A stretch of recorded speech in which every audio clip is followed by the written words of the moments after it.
My name is Jennifer, and I am 28 years old, and I have been clean and sober now for almost 5 years. I was out of options. I had been in and out of jail and almost overdosed a couple times, and so I really just was not wanting to live anymore. And so I had a friend who came to me and let me know about a rehab program called Teen Challenge.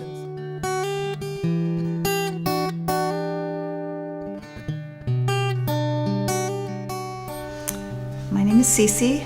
My husband Randy and I have been at Sovereign Grace Church for probably around 12 years. I've never directly been involved with addiction issues, so wasn't really looking for any involvement in Redeem to Repeat or anything like that. It didn't seem to be something that affected me or that I could relate to or that I would have any wisdom or knowledge in.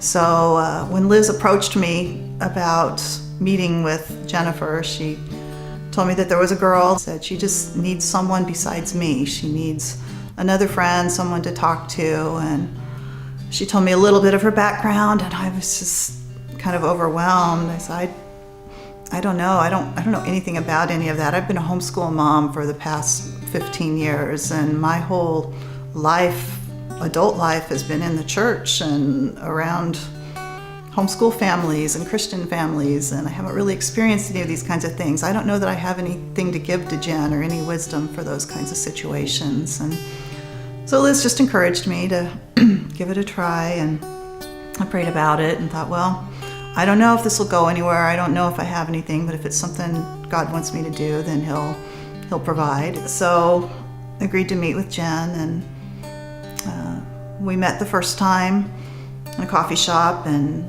just felt really comfortable with her right away. She's easy to feel comfortable with. She's very outgoing and friendly. She was very open and vulnerable, and yeah, some of the things she shared with me to start with were way beyond my league. I didn't know anything about any of those things, but she was willing to share, and we prayed together and just decided I felt comfortable with her and felt like it was something that I was willing to continue to do and hopefully be able to make some impact on her life. And what I didn't really realize was the impact that she would have on my life, and I think I didn't know what to think. I knew I was kind of scared a little bit about meeting a new person and sharing some very personal, real things that I was going through. I didn't know what was going to happen, but I just knew that if I wanted to grow at all, and that this step was necessary.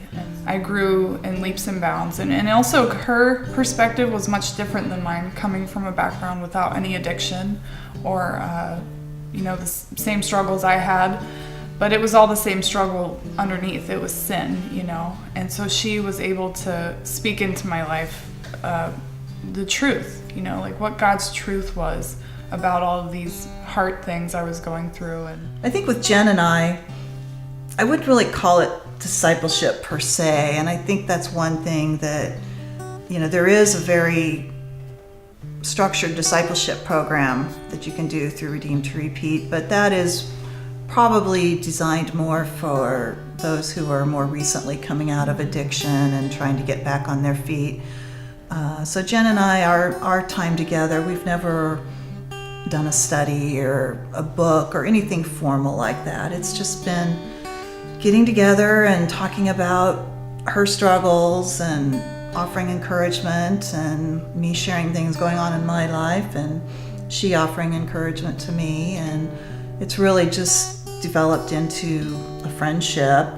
I'm getting together with one of my best friends when we get together, and for us, even though we have different backgrounds and different issues, we're all in the same struggle, and we're all going the same direction and trying to get to the same place, and we can all help each other along. And Redeem to Repeat does do that for people. It really brings people in. The focus is to bring people into the church, to get them connected. We need each other, and every week we hear that. You need each other. You need to reach out to other people. You need to be a part of this group beyond just coming on Thursday nights. It needs to be a part of your life. You need to have relationships. You need to be in church. You need to be growing in those relationships because God put us together to support each other, and He designed it that way, that we need each other. And Jen and I have found that to be true too. We've found that our relationships help each other and that we need each other. Absolutely. CeCe is amazing, and she's been there through some really hard times for me, and I'm just so thankful for her. And I don't want to cry, but it's just, I didn't think that, someone from such different background could have so much love for me, and in the church, and that would just be so giving of themselves. And I just know that it was God that brought us both together, and we've had some really deep moments, and I'm just in awe of what God can do, and just how amazing you are. And I love you very much. It's mutual, I'm sure.